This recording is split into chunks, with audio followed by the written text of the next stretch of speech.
जय हिंद। चलिए समझते हैं आज निर्मला सीतारमण वर्सेस पर कला प्रभाकर के बारे में। यह क्यों विवादों से घिरे हुए हैं, इनका क्या निर्मला सीतारमण पे असर पड़ेगा, या इलेक्टोरल बॉन्ड को लेके यह पर कला प्रभाकर ने क्या कह दिया है, इसको चलिए समझते हैं। और समझने से पहले सबसे पहले ध्यान से समझेंगे निर्मला सीतारमण के बारे में, और निर्मला सीतारमण के थोड़ा सा जन्मस्थली के बारे में हम लोग जानने का प्रयास करेंगे।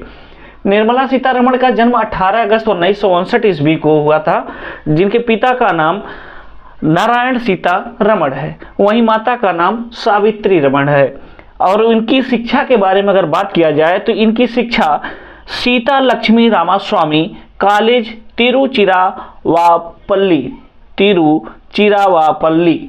में हुआ था। और इनकी जो पढ़ाई हुई है वह बीए अर्थशास्त्र से की हैं, और जेएनयू यानी जवाहरलाल नेहरू यूनिवर्सिटी कॉलेज से एमए एमफिल इकोनॉमिक्स में की है, यानी अर्थशास्त्र में की हैं।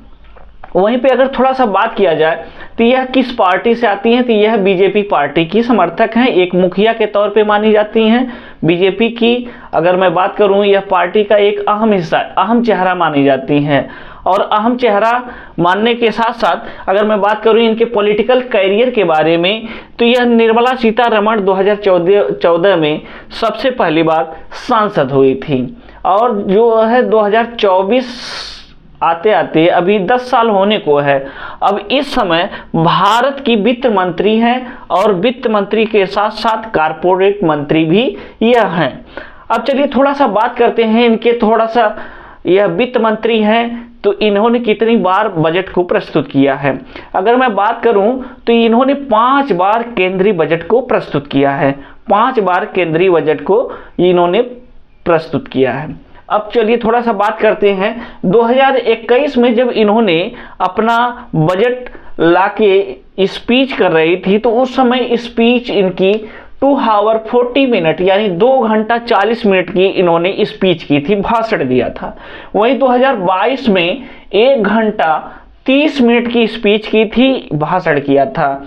और चलिए समझते हैं 2024 में जब इन्होंने केंद्रीय बजट को प्रस्तुत किया, तो उस समय आप लोग ध्यान से देखे होंगे कि छात्रों को क्या दिया, या केंद्र ने राज्यों को क्या दिया, उत्तर प्रदेश में कितने का बजट इन्वेस्टमेंट की हैं, तो यह भी आप लोगों ने देखा होगा 2024 के तुलना में।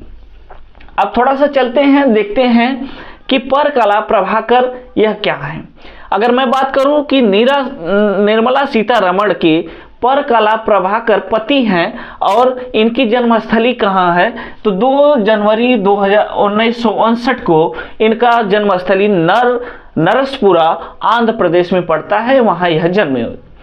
और इनकी शिक्षा जेएनयू यानी जवाहरलाल नेहरू यूनिवर्सिटी में एमए एमफिल की हुई। और इनकी भी शिक्षा कहाँ हुई है, जेएनयू एमए एमफिल में इकोनॉमिक्स यह भी पढ़े, और लंदन स्कूल ऑफ इकोनॉमिक्स से इन्होंने पीएचडी किया था। ठीक है, लंदन स्कूल ऑफ यूनिवर्सिटी से इन्होंने पीएचडी की। अब इनकी पॉलिटिकल जो इकोनॉमिस्ट हैं, यह अगर देखा जाए प्रेजेंटली में तो पॉलिटिकल इकोनॉमिस्ट हैं, यानी जो पॉलिटिकल जो पार्टियां होती हैं उनके जो जितना भी बजट होता है या कैसे इशू होता है, इसके बारे में यह बताते हैं।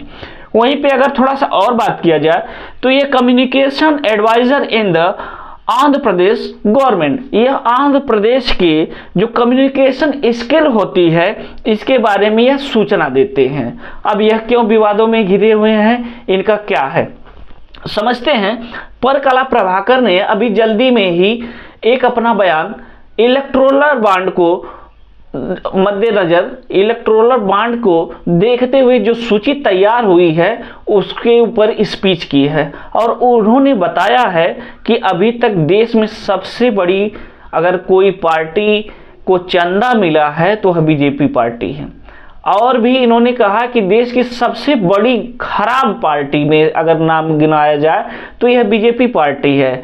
वहीं सीतारमण के ऊपर कई प्रकार के जो सवाल उठ रहे हैं कि इनके जब यह आज़ादी का अमृत महोत्सव यानी जब यह केंद्रीय बजट प्रस्तुत कर रही थी उस समय कह रही थी कि भारत अभी आज़ादी का अमृत महोत्सव 75वां अमृत महोत्सव मनाने जा रहा है।